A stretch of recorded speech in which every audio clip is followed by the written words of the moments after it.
card. Hi everyone. Welcome to another episode of Create Her Own TV, and I'm here with Marci for part two of the incredible conversation. You'll see the first part, but this is the second part, and we're talking about the mother wound. And this is something I've actually, until you told me about it, I never even knew about it. I never heard about it. I had no idea. And I consider myself to be decently spiritual, maybe like 33%. So I am excited for this conversation because I'm excited to learn about this. So can you just tell us, since you already introduced yourself in the last episode, what is the mother wound? Tell us what that is. Okay, so typically children, usually daughters, but sometimes sons, are said to experience the mother wound if their mother, like, they took care of them, they able to give them the basics, their physical needs, but they didn't give that love, that care, that nurturance that we need to thrive.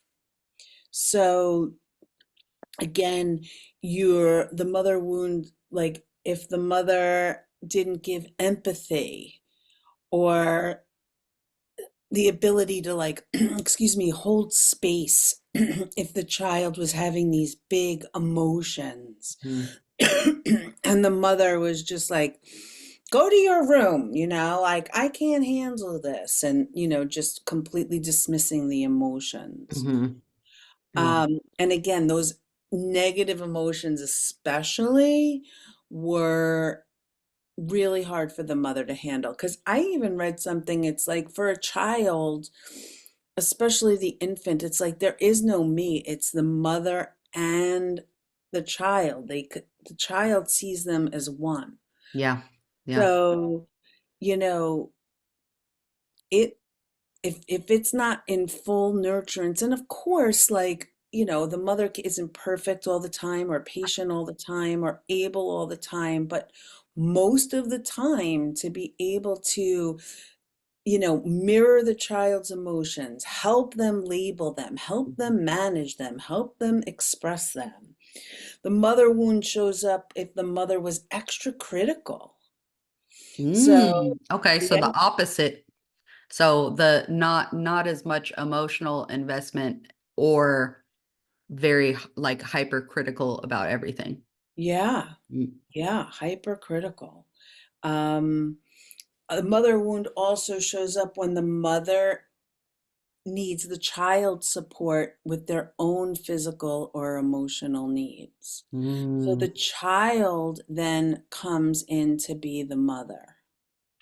So kind of like when and I'm sure this happens with a lot of single parents. Honestly, I've had friends that had single mothers who rely or lean on their child when they're going through stuff, but that's what you're saying is it's not our responsibility to help our parents with that kind of stuff. Is that Well, what I'll you're I'll give you an example. Like Mhm. for in my own life, like my parents went through a terrible divorce when I was 5.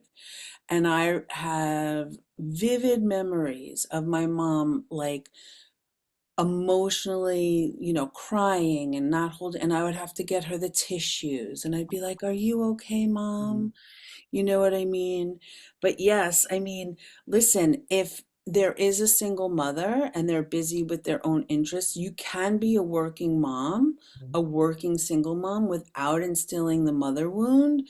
But, let's say you're really putting your daughter in charge of taking care of her siblings, dinner, again, for me, emotionally, like Mhm. I was like just always worried about my mom Mhm. because, yeah, it was, at the extremely volatile, soon to be ex-husband.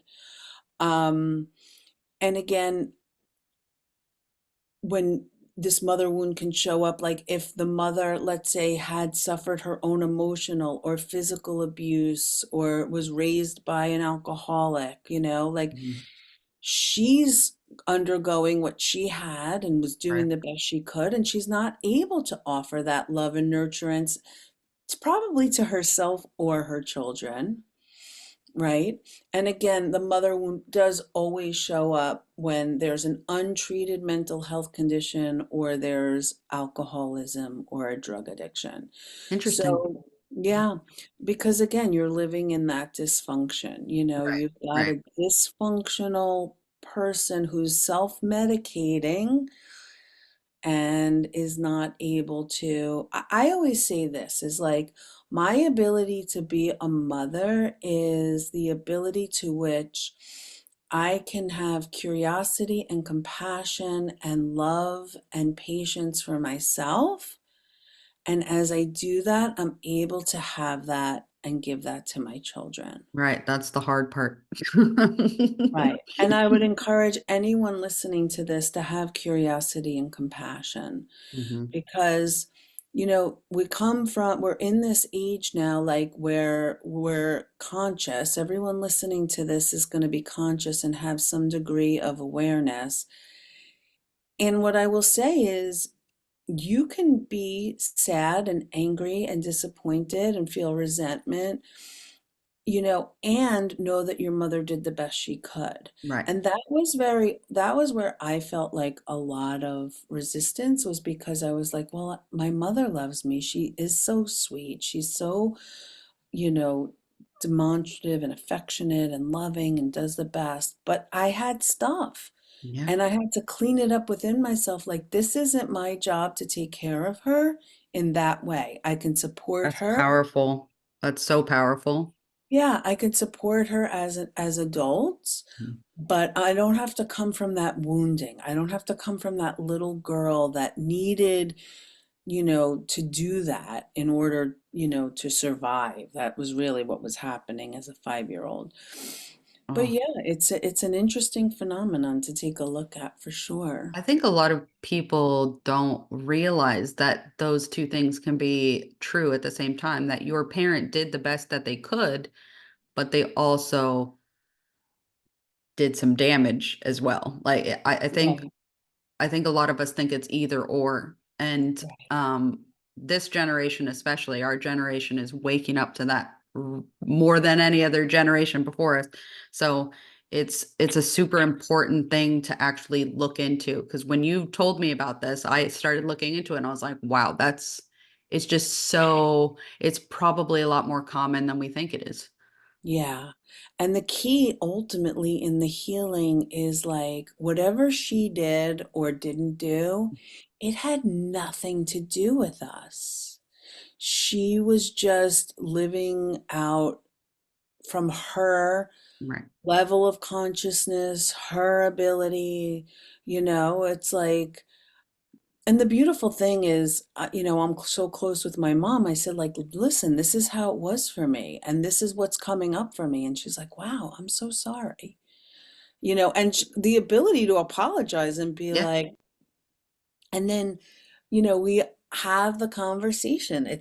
We're able to have it. She's like, I'm telling you, is it okay if I tell you this? You don't have to take care of it. Hmm. And it's like part of our vernacular, which is evidence of a healed, you know, a healed dynamic, and again, maybe you're able to have it, maybe you're not, but just having that awareness that it's there and that it's okay that it's there is the first step. Being able to have that conversation with the parent and have them not only like listen, but also realize like, okay, I did do this, but I can change things, I can heal something, and we can have a functioning relationship now as an adult, as two adults, really. Yeah. I wish my husband got the opportunity to talk to his parents about that. I really did. But,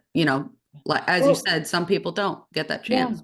And the acknowledgement piece, I mean, was very healing. Mhm. I didn't get it from my father, and I still healed from it. Mhm. So Yeah. that's the other piece. Like, Not every adult is going to take ownership and acknowledgement for what it was. Absolutely. And it's okay if they don't. No matter what, you can heal from it. So what are some signs? I think you said a couple of them, but what are some signs Mhm. that you yourself may have that wound? Yeah. So, you know, the the signs were that like your mom wasn't there for you on an emotional level that like you wished. You were reluctant maybe to turn to your mother for comfort or security because you knew she couldn't be there or she would disappoint you. Um, a lot of this shows up in women that are like hustling for their mother's approval. So perfectionism shows up as a mother wound issue. A lot of women may feel nervous and frightened around their mother, like Wow. the inability to speak or like say what's really bothering them. Mhm. And again, if you had to physically or emotionally take care of mom. So, how does that translate? What does that mean for you now? It can show up as low or decreased self esteem or confidence. Mhm. It could be a lack of emotional awareness. You might have an inability to self soothe or nurture yourself or others. And you don't have that warm nurturance within yourself, or it doesn't show up in the relationships around you. Mm. So, it's like, these are possible ways it could show up. And like with the low self-esteem, it's like if you don't feel like you matter, if you're not in secure attachment, if your mom is like, checked out and busy, the child makes that about themselves. Right. We can't rationalize like, oh, mom's busy. She needs to work and take care of stuff, and it's not about me. Hmm. But if the mom's checked out, they struggle to get a sense of self and believe in themselves. It's just part and parcel. So If sad. yeah, if there's a lack of emotional awareness, like if your mom isn't able to mirror your feelings, label those feelings, help you manage those feelings, right? She's dismissant sometimes. Mhm. The child doesn't have that emotional awareness of modeling. Like, it's okay, honey, to be sad. Mhm. Let me hold you while you cry. Yeah, I think Maybe, a lot of people that are watching this when I post it up will be like, "Oh shit." You know? yeah, Honestly, I think this is one of those things that we truthfully I said I never heard of it and I like to research things. So I think a yeah, lot of people that are going to listen to this are going to be like, "What? I didn't even think of that." Because yeah, we're hearing a lot about generational trauma right now. And yeah, that's a buzz phrase, I would say. I would call it that because I'm hearing about it a lot. I'm seeing people talk yeah. about it a lot. I'm seeing people go through that and heal those things. And I feel like this is a big part of that because if you heal that, then you don't make the same mistakes That's right. with your children. That's So right. I how was hyper vigilant in making sure that my kids didn't have to take care of me. Mhm, And mhm. then I had to dial it back a little bit because I was doing too much Yeah. out of the let me overcompensate. Mhm, So want to ensure everybody listening that this is something you can change. mhm. This is something you can shift. Even if you're going, oh no, I think I'm doing this for my own kid. Yeah. To my own kid, you're like, okay, stop. You're like, all right, like in what area can I you know, um, show up for my kids that's different than how my mom showed up for me. And it's a choice. It's a choice. It's an active choice. I Mhm. mean, again, you can, like we said, live in that both. We can live in the balance between acknowledging the negative feelings and recognizing that we need to forgive. And then how do you balance that out? Like, move the emotions, work with someone like me or whoever you feel guided to, so on the back end, you're cleaning that up so your energy can move towards forgiveness, right? Absolutely. You can express the pain, right? You're like, all right, like this is real. Like start journaling about it. Like write a letter to your mother that you always wanted to write and tell her how you really feel. Um, the other thing that you can do too is love yourself, right? Like give yourself the nurturance and the love and the understanding and the compassion that you so desperately want did from mom, and start showing up for yourself in that way. You are literally reparenting yourself, and, Right. and I had to do that for both of my parents. It was like, I think most of us, when we look at our parents for who they really are, they did the best they could. Right. They're the product of their environment, and it's really hard work, and it's like I can reparent myself and love on myself the way that I do for my daughter. And it was easier to give to my daughter than myself, but I really had to reparent myself. And over, like, I had to grieve the loss of what I didn't get from my parents Yes. and then know that ultimately I've forgiven them both. Hmm. Like, And it has nothing to do with you as a person, that's as a it. child. How long ago did you realize this? Like, when did you start to heal yourself? Well, for me, my story is the death of my child. I gave birth to a micro preemie infant when I was 31, and now I'm 54. No, Um, you're not. yes. I'll have what she's having. I am. I'm born in 1970. Wow. Good for, I'm going to clap for you. Everybody watching, clap for her. 54. Yeah, You serious? thank you. But at 31 was the beginning of, like I said, I went through a very painful childhood. There was a lot of dysfunction in my family of origin, but the pain got so strong. And then I had two more children that lived, but it was through my own healing journey that I realized I didn't even know I had like resentment towards my mom. I didn't even know that that was an aspect of my life until I really had to heal my father wound first. Like that was more pronounced for me. Um, and once I did so much work to clean it up, I then the next layer was like, oh, wait, this this is happening and this is how I feel. And again, I'm so close with her Mhm. that I could tell her how I was feeling. Nice. Yeah. And again, not every parent's able to give the acknowledgement like my mom. And that's okay. Mhm. Because, like I said, the hardest one that I didn't have, he never gave in fact, he like, decided Brushed not, it off. Yeah. well, he doesn't even talk to me. Like, once I started setting boundaries and being like, this isn't okay, and you can't treat me like this anymore, he was like, and I'm like, okay. Like, Yeah. again, that has nothing to do with me. I'm not a bad person because Absolutely.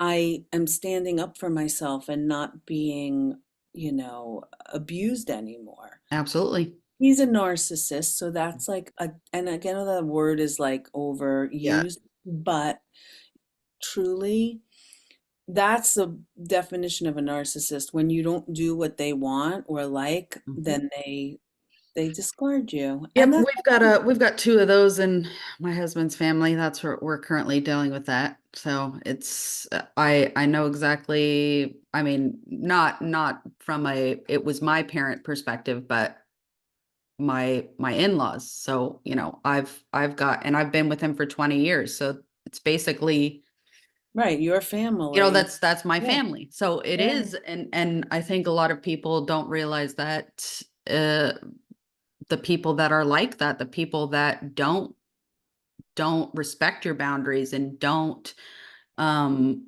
you know, if I tell you I don't like this behavior and you don't listen to me and you brush it off or you blame somebody else, you blame me, that has nothing to do with you. And you have every right to not have that person in your life. Like Yeah.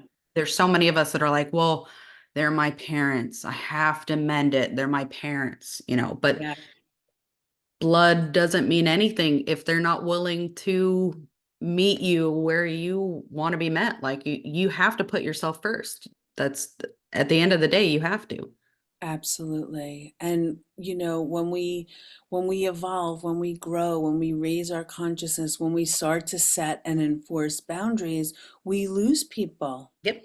We lose Naturally. people, and it is upsetting when it is family, but it isn't, well, and that's another sign of, like, toxic family dynamics. It's like it doesn't matter what anybody does, and we've got to like my brother said to me, he's like, "Oh, you didn't play the game." I'm like, "No, I'm not playing a game." You don't Like, have to. right. Right. And again, it takes a very brave soul. And I believe women are the strongest. We are so strong because, we are the mothers. We birth worlds through our legs. Like that's the most unbelievable creation power there is. Absolutely. And we can be the linchpins. Mhm. We are the ones that get to shift the generational trauma and say, this stops with me. Mhm. I am not parenting the way I was parented. And just in that recognition or in that declaration or in that, moment of decision, everything can change. I love that. I love that.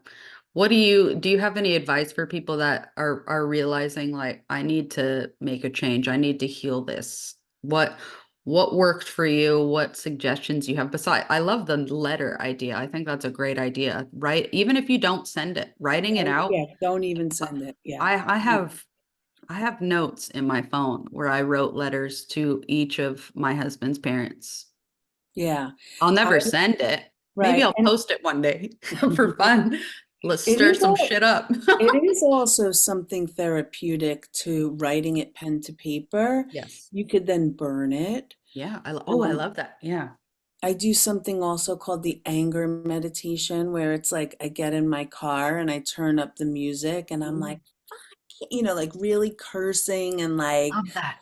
bawling them out and like all of that anger, because underneath anger sits sadness. Mhm.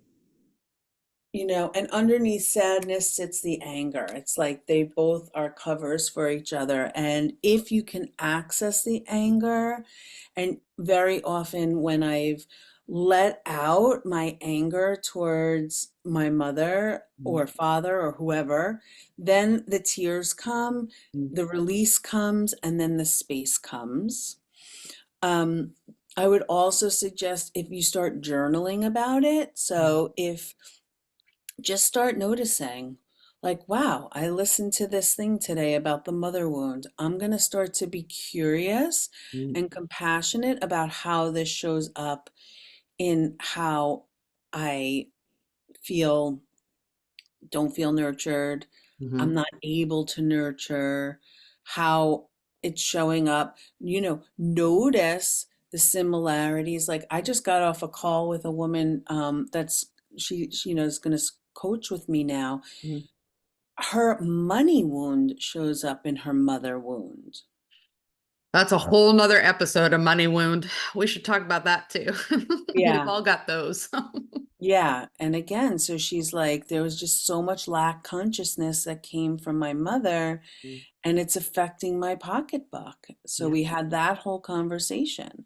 So just start to get curious, like where, you know, like, is it how I feel about myself? Is it how I feel about how I look? Is it how I feel about, my confidence in what I do? Am I a perfectionist? Am I a people pleaser? Like, Mhm. just start Yeah. to get curious and write it down. And again, if I love anybody that. wants to schedule a consult with Yeah. me, I'll put your link below.